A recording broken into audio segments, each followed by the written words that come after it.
Good morning to everyone. In our previous class, we were discussing the qualification of company secretary. That means here, to become a company secretary, what are the qualifications are required for the individuals? That is what we were discussing, right? ಒಬ್ಬ ವ್ಯಕ್ತಿ company ಸೆಕ್ರೆಟರಿಯಾಗಿ work ಅನ್ನು ಮಾಡಬೇಕು ಅಂತ ಹೇಳಿದ್ರೆ ಆ ವ್ಯಕ್ತಿಗೆ ಯಾವ ರೀತಿಯಾದಂತಹ ಕ್ವಾಲಿಫಿಕೇಶನ್ಗಳು ಇರಬೇಕು ಎಂಬುದನ್ನು ನೋಡ್ತಾ ಇದ್ದೀವಿ. ಅದರಲ್ಲಿ qualification of company secretaries are divided into two types. One is the professional qualification and second one is the general qualification. These general qualifications are also called as the qualities of CS, general qualities of company secretary. So in the previous class we come across with the professional qualification. That professional qualification of the company secretary is totally dependent upon the criteria or condition is fixed by the company law. What is that condition? If a company's paid up share capital is 2 crores or more, then that company needs to appoint a full-time company secretary. ಹೌದಾ? ಅಂದ್ರೆ ಈ ಒಂದು qualification professional qualification ಅಂತ ಏನ್ ಕರೀತಾ ಇದ್ದೀವಿ, ಈ professional qualification company ಲಾದ ಮೇಲೆ ಡಿಪೆಂಡ್ ಆಗಿರುವಂತದ್ದು. ಕಂಪನಿ ಲಾ ಏನ್ ಹೇಳತ್ತಪ್ಪ ಅಂತಂದ್ರೆ ಇಲ್ಲಿ ಯಾವ ಕಂಪನಿಗಳ ಪೇಡ್ ಅಪ್ ಶೇರ್ ಕ್ಯಾಪಿಟಲ್ 2 ಕೋಟಿ ಅಥವಾ 2 ಕೋಟಿಗಿಂತ ಜಾಸ್ತಿ ಇರುತ್ತೆ, ಆ ಕಂಪನಿಗಳು ಕಂಪಲ್ಸರಿಯಾಗಿ ಫುಲ್ ಟೈಮ್ ಕಂಪನಿ ಸೆಕ್ರೆಟರಿನ ಹೊಂದಿರಬೇಕು ಅಂತ ಹೇಳಿ ರೂಲ್ಸ್ ಅನ್ನು ನೋಡಿದೀವಿ ನಾವು. ಹೌದಾ? So in case if at the same time the company law further is saying here, if a company's paid up share capital is not or company's paid up share capital is less than 2 crores, then any individual is having a prescribed qualification, that person can act as a CS of the company. ಅಂದ್ರೆ ಎರಡನೇ condition ಏನ್ ಹೇಳ್ತೀವಿ company ಲಾ? ಮೊದಲನೇ condition 2 ಕೋಟಿಗಿಂತ ಜಾಸ್ತಿ ಏನಾದರೂ paid up share capital ಇದ್ರೆ ಆ ಕಂಪನಿಯು ಕಂಪಲ್ಸರಿಯಾಗಿ ಫುಲ್ ಟೈಮ್ ಕಂಪನಿ ಸೆಕ್ರೆಟರಿನ ಅಪಾಯಿಂಟ್ಮೆಂಟ್ ಮಾಡಬೇಕು. ಒಂದು ವೇಳೆ ಆ ಕಂಪನಿಯ ಪೇಡ್ ಅಪ್ ಶೇರ್ ಕ್ಯಾಪಿಟಲ್ ಏನಾದರೂ 2 ಕೋಟಿಗಿಂತ ಎಷ್ಟು ಲೆಸ್ ದನ್ 2 ಕ್ರೋರ್ಸ್ ಏನಾದರೂ ಇತ್ತು ಅಂತ ಹೇಳಿದ್ರೆ ಆ ಕಂಪನಿಗಳು ಕಂಪನಿ ಸೆಕ್ರೆಟರಿಗೆ ಇರಬೇಕಾದಂತ ಕ್ವಾಲಿಟಿಗಳು ಯಾವ ವ್ಯಕ್ತಿ ಕಡೆ ಇರ್ತಾರಲ್ಲ ಆ ವ್ಯಕ್ತಿಯನ್ನು ನಾವು ಏನ್ ಮಾಡ್ಬೋದು, ಅಪಾಯಿಂಟ್ಮೆಂಟ್ ಮಾಡಬಹುದು. CS ಎಕ್ಸಾಮಿನೇಷನ್ ಪಾಸ್ ಮಾಡಿದ್ರೆ ಅದರ ಜೊತೆಗೆ ಇಲ್ಲಿ 2 ಕ್ರೋರ್ಸ್ ಗಿಂತ ಕಡಿಮೆ ಪೇಡ್ ಅಪ್ ಶೇರ್ ಕ್ಯಾಪಿಟಲ್ ಇದ್ರೆ ಅಲ್ಲಿ CS ಅನ್ನು ಅಪಾಯಿಂಟ್ಮೆಂಟ್ ಮಾಡ್ಕೋಬಹುದು.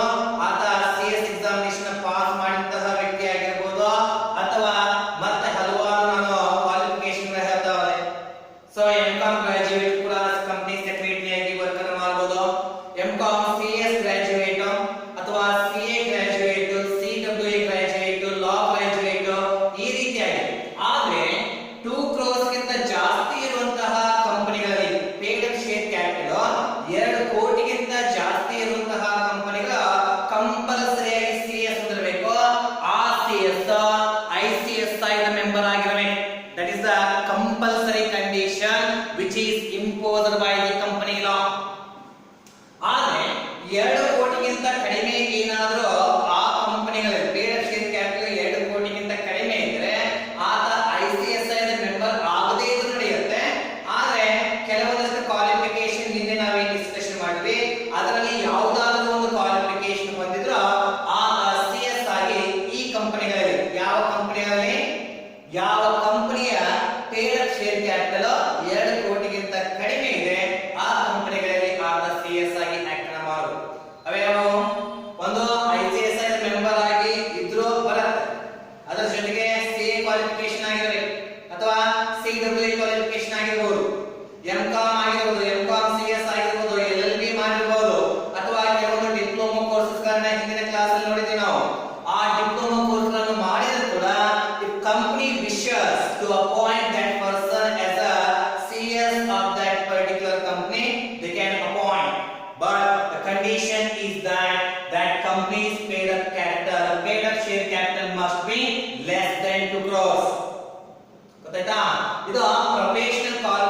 ಗೆ ಸಂಬಂಧಪಟ್ಟ ಹಾಗೆ ನಾವು ಡಿಸ್ಕಷನ್ ಮಾಡಿದ್ವಿ. ಸಿಂಪಲ್ ಆಗಿ ಸೊ 2 ಕೋಟಿಗಿಂತ ಜಾಸ್ತಿ ಇದ್ರೆ CSA ಇರಬೇಕು, company secretary, but that's company secretary ICSI the member ಇರಬೇಕು. ಇದು compulsory.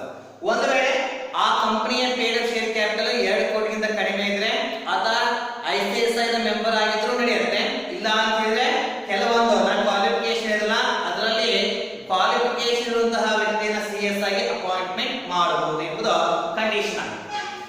And today in this class we are discussing the another type of qualification of the company secretary, that is what we are saying the general qualification or general qualities to become a company secretary.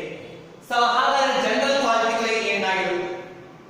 So according to the professional qualification we had discussed, today general qualification we will come across. First one, sound general education.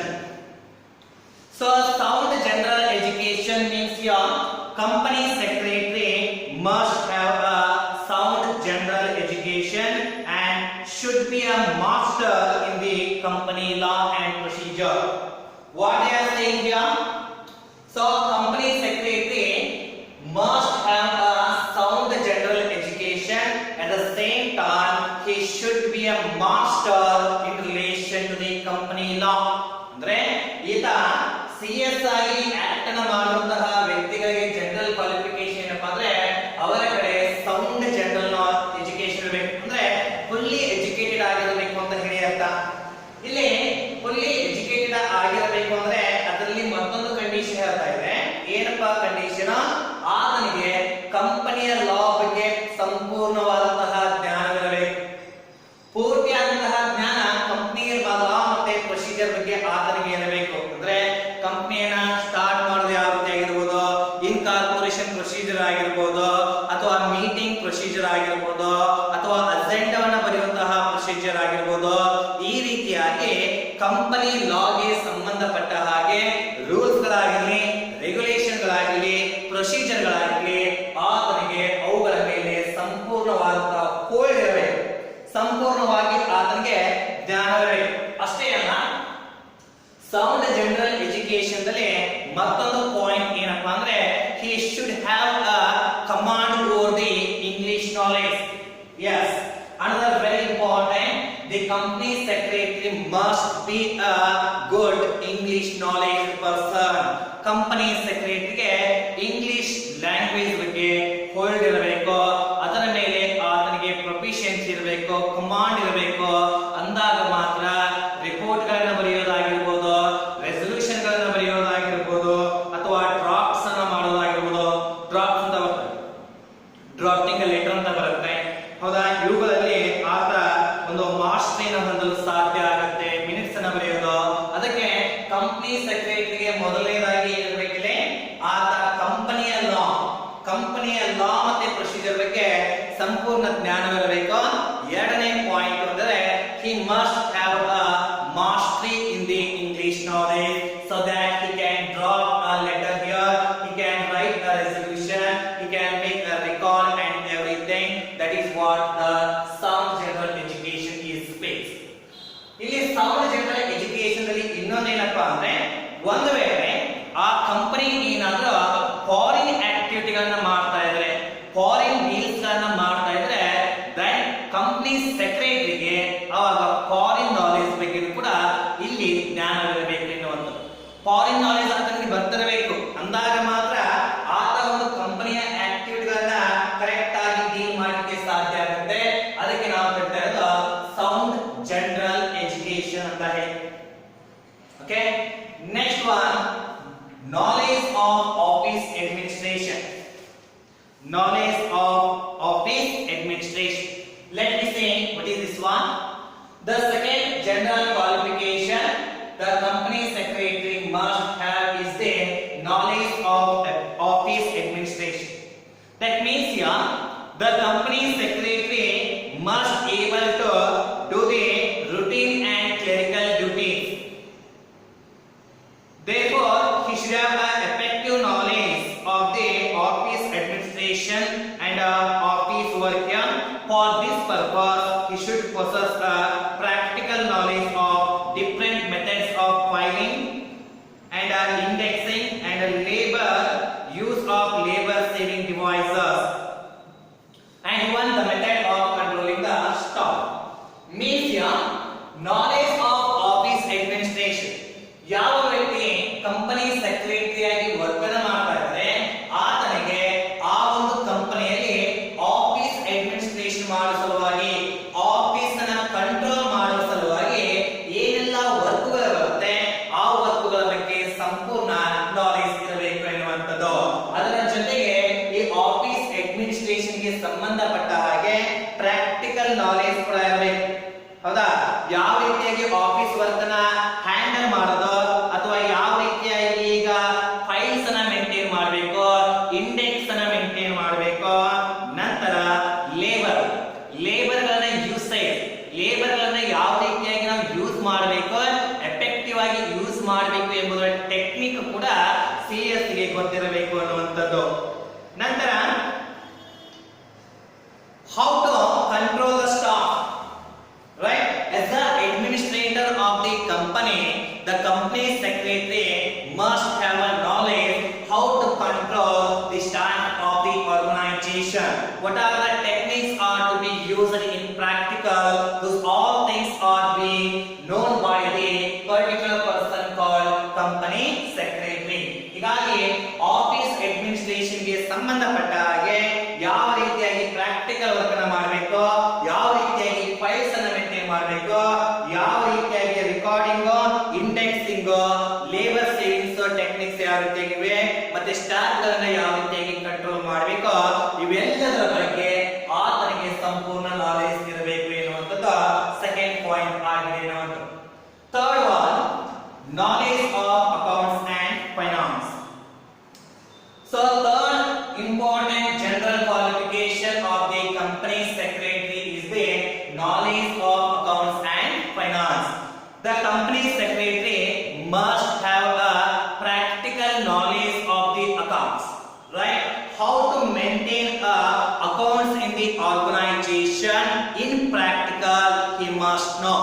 ಅಂದ್ರೆ ಕಂಪನಿಗಳಲ್ಲಿ business ಅಲ್ಲಿ practical ಆಗಿ ಯಾವ ರೀತಿಯಾಗಿ account ಅನ್ನ maintain ಮಾಡ್ತಾರೆ ಅದರ ಬಗ್ಗೆ ಸಂಪೂರ್ಣ ನಾಲೆಜ್ ಇರಬೇಕು. ಅಕೌಂಟ್ಸ್ ಅಂತ ಹೇಳಿದ್ರೆ ಗೊತ್ತೇ ಇದೆ ನಿಮಗೆ, ಜರ್ನಲ್ ಆಗಿರ್ಬೋದು, ಲೆಡ್ಜರ್ ಆಗಿರ್ಬೋದು, ಇಂಪಾರ್ಟೆಂಟ್ ಆಗಿ ಫೈನಾನ್ಷಿಯಲ್ ಸ್ಟೇಟ್ಮೆಂಟ್ ಗಳನ್ನ ಯಾವ ರೀತಿಯಾಗಿ ಮೇಂಟೈನ್ ಮಾಡ್ತಾರೆ ಎಂಬುದು ಆತನಿಗೆ ಗೊತ್ತಿರಬೇಕು. At the same time, the company secretary must have a knowledge about the finance related activities like, so knowledge of finance, banking knowledge, money market knowledge, stock exchange market. In relation to this all fact, the company secretary must aware here.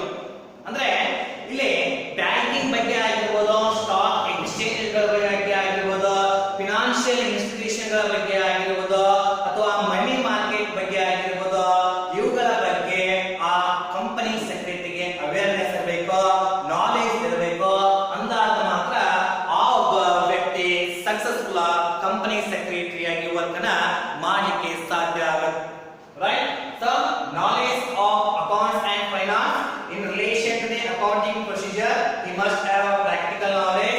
At the same time, finance related activities about the financial institution, about the banking, about the money market, and about the stock exchange, he must have a knowledge here. Right? So that is what we are saying, the knowledge of account and the finance. Next one, knowledge of business. Another very important general qualification of the company secretary is the knowledge of his business. Knowledge of his business in the sense here, how his business organization is working and what are the techniques are used in that organization. He must aware how to make use of the techniques in the organization. At the same time, he must know the updation of the techniques in the organization. ಅಂದ್ರೆ ಇಲ್ಲಿ knowledge of business ಅಂದ್ರೆ ಏನಂತ, ಆ company secretary ಯಾವ ಕಂಪನಿಯಲ್ಲಿ work ಅನ್ನ ಮಾಡ್ತಾ ಇದ್ದಾನೆ, ಆ ಕಂಪನಿಯಲ್ಲಿ ಯಾವ ರೀತಿ ರೀತಿಯಾಗಿ ಬಿಸಿನೆಸ್ ನಡೀತಾ ಇದೆ, ಆ ಬಿಸಿನೆಸ್ ಅಲ್ಲಿ ಯಾವ ರೀತಿಯಂತಹ ಟೆಕ್ನಿಕ್ ಗಳನ್ನ ಯೂಸ್ ಮಾಡ್ತಾ ಇದ್ದಾರೆ, ಯಾವ ರೀತಿಯಂತಹ ಮೆಥಡ್ ಗಳನ್ನ ಯೂಸ್ ಮಾಡ್ತಾ ಇದ್ದಾರೆ, ಮತ್ತೆ ಆ ಟೆಕ್ನಿಕ್ ಗಳನ್ನ ಎಫೆಕ್ಟಿವ್ ಆಗಿ ಯಾವ ರೀತಿಯಾಗಿ ನಾವು ಅದನ್ನ ಅಡಾಪ್ಟ್ ಮಾಡ್ತಾ ಇದ್ದೀವಿ ಎಂಬುದರ ಬಗ್ಗೆ ಕಂಪನಿ ಸೆಕ್ರೆಟರಿಗೆ ಸಂಪೂರ್ಣ ನಾಲೆಜ್ ಇರಬೇಕು. ಅಷ್ಟೇ ಅಲ್ಲ, ಯಾವ ರೀತಿಯಾಗಿ day by day technology change ಆಗ್ತಾ ಹೋಗುತ್ತೆ, ಆ ಡೇ ಬೈ ಡೇ ಚೇಂಜ್ ಆಗುವಂತಹ ಟೆಕ್ನಾಲಜಿಗಳಿಗೆ ಅನುಗುಣವಾಗಿ ಆದ ಟೆಕ್ನಾಲಜಿ ಅಪ್ಡೇಷನ್ ಕೂಡ ಮಾಡ್ಕೊಂಡಿರಬೇಕು. ಅದು ಕೂಡ ಕಂಪನಿಯ ಸೆಕ್ರೆಟರಿಯ ಇನ್ನೊಂದು ಕ್ವಾಲಿಫಿಕೇಶನ್ ಆಗಿದೆ ಎನ್ನುವಂಥದ್ದು. Okay, next legal knowledge. So pick one. The general qualification of the company secretary is the legal knowledge. So basically, company secretary is full of law. He has a full knowledge about the law. He has CS examination. In a CS course, the individual is going to learn the variety of laws. Almost all laws he covered in these two examination. ಹೌದಾ? CS examination ಅಂತ ನಾವೇನು ನೋಡಿದ್ವಿ, ಆ CS examination ದಲ್ಲಿ company secretary ಯಾವ ವ್ಯಕ್ತಿ ಇರ್ತಾನೆ, ಆ ಓದುವಂತಹ ವ್ಯಕ್ತಿ ಎಲ್ಲಾ ಲಾಗಳನ್ನ ಸ್ಟಡಿ ಮಾಡ್ತಾ ಹೋಗ್ತಾನೆ. ಯಾವ ಲಾಗಳನ್ನ ಸ್ಟಡಿ ಮಾಡಬಹುದಾದ್ರೆ, what are the laws he can study at the stage for CS. Company law ಓದ್ತಾರೆ, ನಂತರ ಅಕೌಂಟ್ ಅನ್ನು ಓದ್ತಾರೆ, ಅಕೌಂಟಿಂಗ್ ಸಂಬಂಧಪಟ್ಟ ಹಾಗೆ ಇನ್ಕಮ್ ಟ್ಯಾಕ್ಸ್ ಅನ್ನು ಓದ್ತಾರೆ, ಮರ್ಕಂಟೈಲ್ ಲಾ ಓದ್ತಾರೆ, ಸ್ಟಾಂಪ್ ಆಕ್ಟ್ ಗೆ, ಇಂಟೆಲೆಕ್ಚುಯಲ್ ಪ್ರಾಪರ್ಟಿ ರೈಟ್ಸ್, ನಂತರ ಫಾರಿನ್ ಲಾಗಳಾಗಿರ್ಬೋದು. ಹೀಗೆ ಟೋಟಲ್ ಆಗಿ ಎಷ್ಟು ಲಾಗಳಿವೆ, ಮತ್ತೆ ಜನರಲ್ ಲಾಸ್ ಕೂಡ ಓದ್ತಾರೆ, ಹೌದಾ, ಕಮರ್ಷಿಯಲ್ ಲಾಸ್ ಅಂತ ಓದ್ತಾರೆ. ಹೀಗೆ ಟೋಟಲ್ ಆಗಿ ಒಂದು ಲಾ ಸಿಸ್ಟಮ್ ಇದೆ, ಆ ಲಾ ಸಿಸ್ಟಮ್ ಗೆ ಸಂಬಂಧಪಟ್ಟ ಹಾಗೆ ಪೂರ್ತಿಯಾದಂತಹ ನಾಲೆಜ್ ಸಿಎಸ್ ಗೆ ಇದ್ದೇ ಇರುತ್ತೆ. ಅಂದಾಗ ಮಾತ್ರ ಅವರು ಸಿಎಸ್ ಆಗಿರ್ತಾರೆ ಅನ್ನೋದು. So here what this point is saying, the company secretary must have a legal knowledge. Legal in the sense rules, laws, rules and regulation. So here the company secretary must know about the contract laws. ಹೌದಾ, contract loss ಅರ್ಥ ಏನಾಗಲ್ಲ, ಒಪ್ಪಂದಗಳು. ಏನು company ಬೇರೆ ಕಂಪನಿಗಳ ಜೊತೆಗೆ ಅಥವಾ ಬೇರೆ ವ್ಯಕ್ತಿಗಳ ಜೊತೆಗೆ ಕಾಂಟ್ರಾಕ್ಟ್ ಅನ್ನ ಮಾಡ್ತಾ ಹೋಗುತ್ತೆ, ಆ ಕಾಂಟ್ರಾಕ್ಟ್ ಲಾಗಳ ಬಗ್ಗೆ ಆತನಿಗೆ ಸಂಪೂರ್ಣವಾಗಿ ನಾಲೆಜ್ ಇರಬೇಕು. ಫಾರ್ ಎಕ್ಸಾಂಪಲ್, ಈಗ ಕಾಂಟ್ರಾಕ್ಟ್ ಆಫ್ ಇಂಡೆನಿಟಿ ಅಂತ ಬರುತ್ತೆ, ಕಾಂಟ್ರಾಕ್ಟ್ ಆಫ್ ಗ್ಯಾರಂಟಿ ಅಂತ ಬರುತ್ತೆ. ಈ ರೀತಿಯಾಗಿ ಆ ಬಿಸಿನೆಸ್ ಲಾ ಅಥವಾ ಕಾಂಟ್ರಾಕ್ಟ್ ಲಾ ಅಲ್ಲಿ ಬರ್ತಾ ಇರುವಂತಹ ಪ್ರತಿಯೊಂದು ರೂಲ್ಸ್ ಆತನಿಗೆ ಗೊತ್ತಿರಬೇಕು ಎನ್ನುವಂಥದ್ದು. At the same time,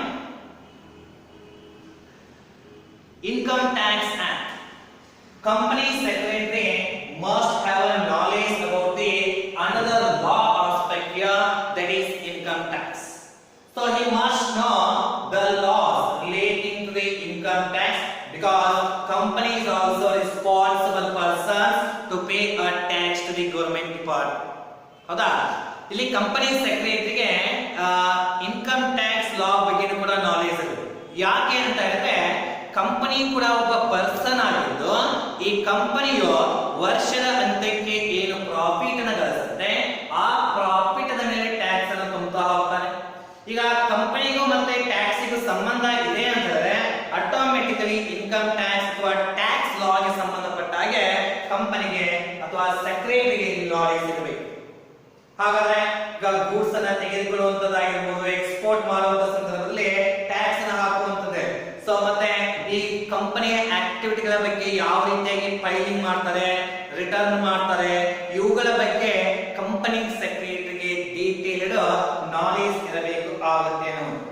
not only so in relation to the company or contract and even in relation to the income tax, at the same time company secretary must aware about the Factories Act here, Industrial Dispute Act here, and Labor Act, Banking and Insurance and all. ಹೌದಾ, ನೋಡಿ, company secretary ಆಗುವಂತಹ ಒಬ್ಬ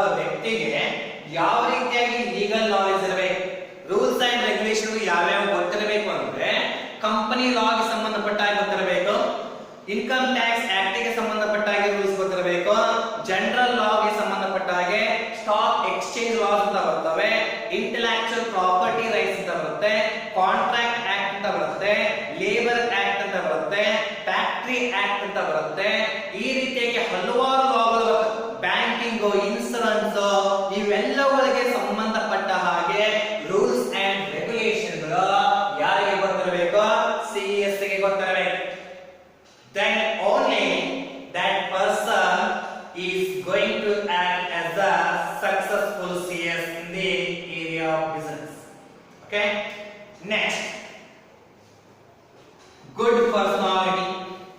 Right, so good personality in the sense here, it is good personality.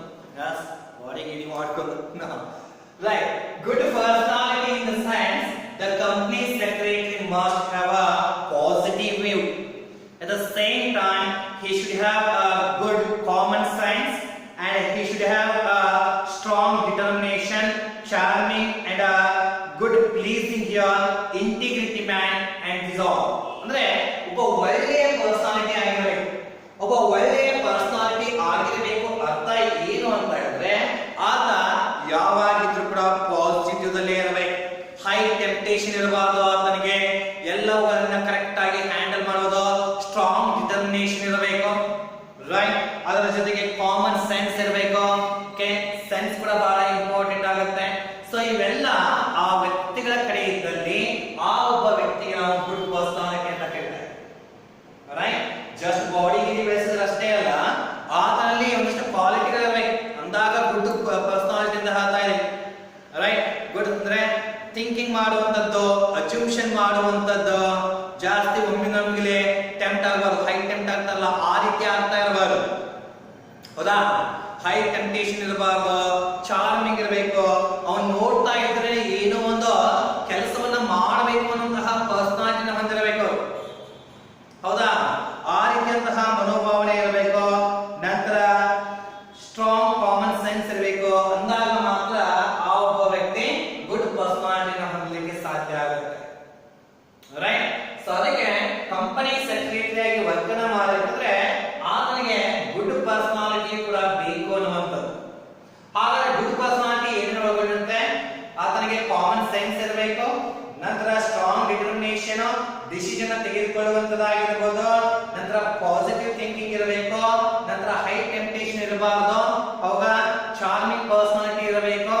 So ಇವುಗಳು ಇದ್ದಾಗ ಮಾತ್ರ ಆತನಿಗೆ ನಾವು ಹೇಳ್ತಿದ್ದೀವಿ ಆ ವ್ಯಕ್ತಿ ಗುಡ್ ಪರ್ಸನಾಲಿಟಿನ ಹೊಂದಿದ್ದಾನೆ, ಅಂದ್ರೆ ಆತ ಒಬ್ಬ CS ಆಗಿ ಕೆಲಸವನ್ನು ಮಾಡಲಿಕ್ಕೆ ಯೋಗ್ಯನಾಗಿದ್ದಾನೆ ಅಂತ ನಾವು ಹೇಳ್ತೀವಿ. So these are the general qualifications R the qualities of this.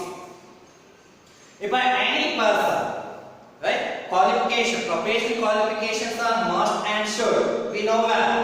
Along with the professional qualification, in general, a CS, a company secretary must have these all knowledge, must have these all qualities.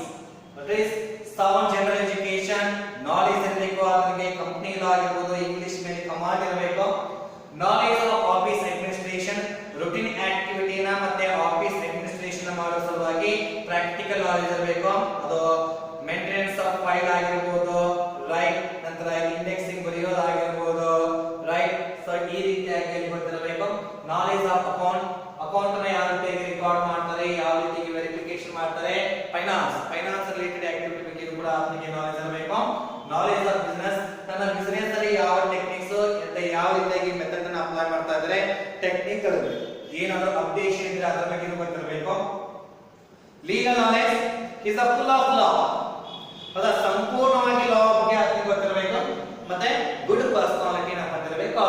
ಅಂದಾಗ ಮಾತ್ರ ಒಬ್ಬ ವ್ಯಕ್ತಿ successful ಆಗಿ company secretary ಆಗಿ ವರ್ಕನ ಮಾಡಲಿಕ್ಕೆ ಸಾಧ್ಯ. So this is about the qualification of the company secretary, professional qualification and a general qualification. Now let me move forward. The another very important concept here,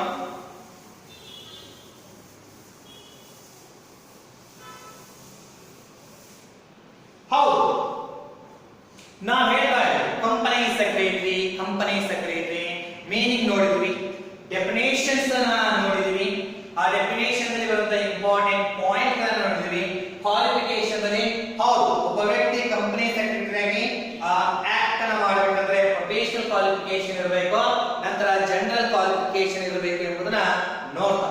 ಹಾಗಾದ್ರೆ ಕಂಪನಿಯಲ್ಲಿ ಈ ಒಬ್ಬ ಕಂಪನಿ ಸೆಕ್ರೆಟರಿನ ಯಾವ ರೀತಿಯಾಗಿ ಅಪಾಯಿಂಟ್ಮೆಂಟ್ ಮಾಡ್ತಾರೆ, ಹೌದಾ?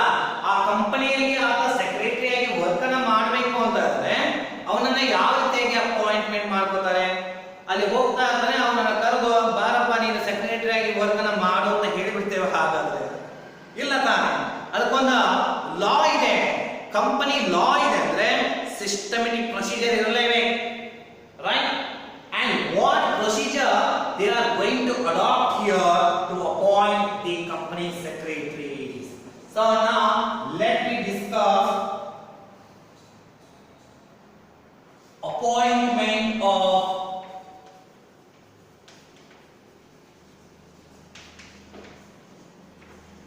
company secretary.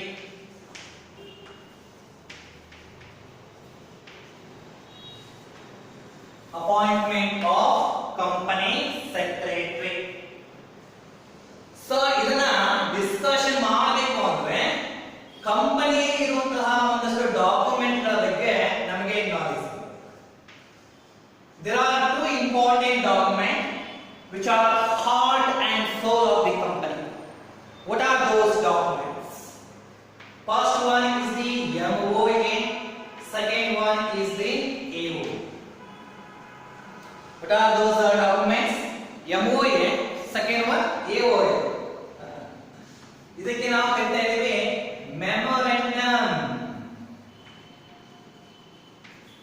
Memorandum of association. ಇದನ್ನ detail ಆಗಿ ನೆಕ್ಸ್ಟ್ ಚಾಪ್ಟರ್ ಅಲ್ಲಿ ನಾವು ಡಿಸ್ಕಷನ್ ಮಾಡ್ತೀವಿ. ನಂತರ ಇನ್ನೊಂದಿದೆ articles of association. Articles of association. So keep in mind, memorandum of association is the principal document of the organization. It is the head document of the company. And articles of association is the subsidiary, or what is it? Articles of association is the ಸಹಾಯಕವಾಗುವಂತದ್ದು ಅಂತ ಹೇಳ್ತಾರೆ. ಅರ್ಥ ಏನಂದ್ರೆ articles of association is the subsidiary document to the memorandum of association. It is a helping document to the memorandum of association. Okay, let me discuss in the next classes in relation to the memorandum of association and articles of association. Memorandum of association main document, principal document ಇದೆ.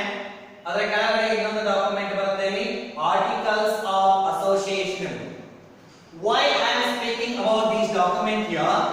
So here the document called articles of association is the document is allows or makes the appointment of the company secretary. ಹೌದಾ? Company ಸೆಕ್ರೆಟರಿನ appointment ಮಾಡಬೇಕು ಅಂದ್ರೆ ಒಂದು document ಗೆ permission ಪಡೆಯಬೇಕಾಗುತ್ತೆ. ಆ articles of association ದಲ್ಲಿ rules ಅನ್ನು ಮಾಡುವುದರ ಮುಖಾಂತರ ಕಂಪನಿ ಸೆಕ್ರೆಟರಿನ ಅಪಾಯಿಂಟ್ಮೆಂಟ್ ಮಾಡಲಾಗುತ್ತೆ. That's what we are saying here. This document called AOA, Articles of Association, allows or empowers the company, empowers the directors of the company to appoint the company secretary. ಈ articles of association ಏನಿದೆ, ಆ articles of association company ಸೆಕ್ರೆಟರಿನ appointment ಮಾಡಲು ಕಂಪನಿಯ ಡೈರೆಕ್ಟರ್ಗಳಿಗೆ power ಅನ್ನು ಕೊಡ್ತಾ ಇದೆ ಅಂತ ಹೇಳ್ತಾ ಇದ್ದಾರೆ. ಕರೆಕ್ಟಾ?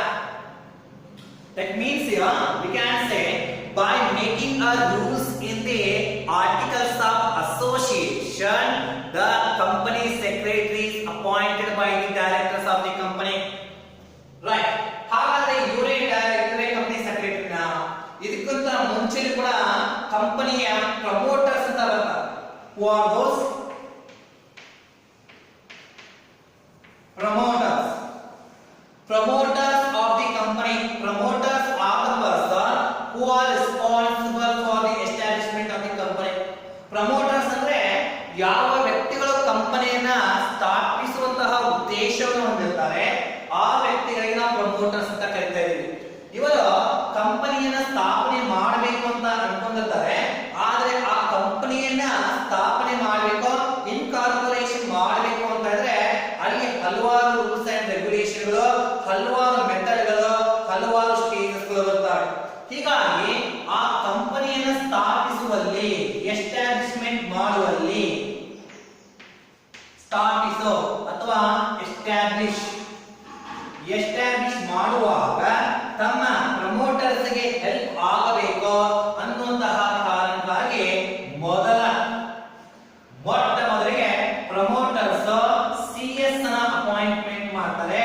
ಆ ಒಬ್ಬ ಸಿಎಸ್ ಗೆ ನಾವೇನಂತ ಕರಿತೀವಿ ಅಂತ ಹೇಳಿದ್ರೆ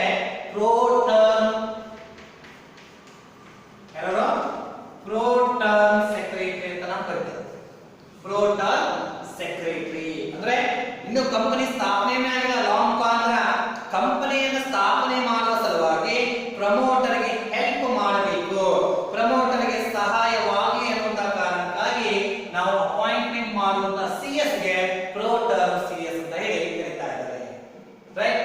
ಪ್ರೋಟರ್ಮ್ ಅಂದ್ರೆ before the establishment of the company ಅಂತ ಹೇಳಿ ಅರ್ಥ. ಕಂಪನಿ ಸ್ಥಾಪನೆ ಆಗೋಕ್ಕಿಂತ ಮುಂಚೆ ಇದ್ದಂತವರು ಅಂತ ಹೇಳಿ. The pre-incorporation stages. In a pre-incorporation stage, the CS is appointed by the promoters. That's what we are saying the promoters. And once, so ಇಲ್ಲಿ ಇನ್ನು ಸ್ಥಾಪನೆ ಆಗಿಲ್ಲ, ಸ್ಥಾಪನೆ ಆಗೋಕ್ಕಿಂತ ಮುಂಚಿನವರನ್ನ ಅಪಾಯಿಂಟ್ಮೆಂಟ್ ಮಾಡಬಹುದು, ಅವರಿಗೆ ಪ್ರೋಟರ್ ಅಂತ ಕರೀತೀವಿ. ನಂತರ ಕಂಪನಿ ಸ್ಥಾಪನೆ ಆಯಿತು ಅಂತ ಇದ್ರೆ ಆವಾಗ ಕಂಪನಿಯ ಫಸ್ಟ್ ಮೀಟಿಂಗ್ ಅನ್ನ ಮಾಡ್ತಾರೆ. ಆ ಫಸ್ಟ್ ಮೀಟಿಂಗ್ ಅಲ್ಲಿ ರೆಸಲ್ಯೂಷನ್ ಅನ್ನ ಪಾಸ್ ಮಾಡುವುದರ ಮುಖಾಂತರ, ರೆಸಲ್ಯೂಷನ್ ಅಂತ ಏನು, ಅದೊಂದು ಫಾರ್ಮಲ್ ಡಿಸಿಷನ್ ತೆಗೆದುಕೊಳ್ಳೋದು. ಅಲ್ಲಿ ಇದ್ದಂತಹ ಎಲ್ಲಾ ಮೆಂಬರ್ಗಳು, ಚೇರ್ಮನ್ಸ್, ಡೈರೆಕ್ಟರ್ಸ್ ಈ ವ್ಯಕ್ತಿನ ಅಪಾಯಿಂಟ್ಮೆಂಟ್ ಮಾಡ್ತಾ ಇದ್ವಿ, ಅವನ ಕ್ವಾಲಿಫಿಕೇಶನ್, ಕ್ವಾಲಿಟೀಸ್ ಎಲ್ಲ ನೋಡ್ತಾರೆ.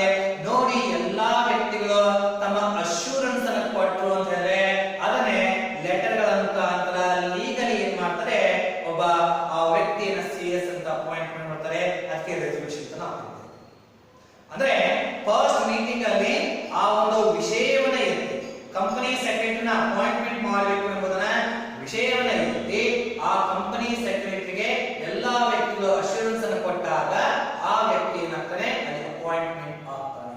ಇದು appointment of the company secretary. So this one we will discuss in detail in the next class. Okay.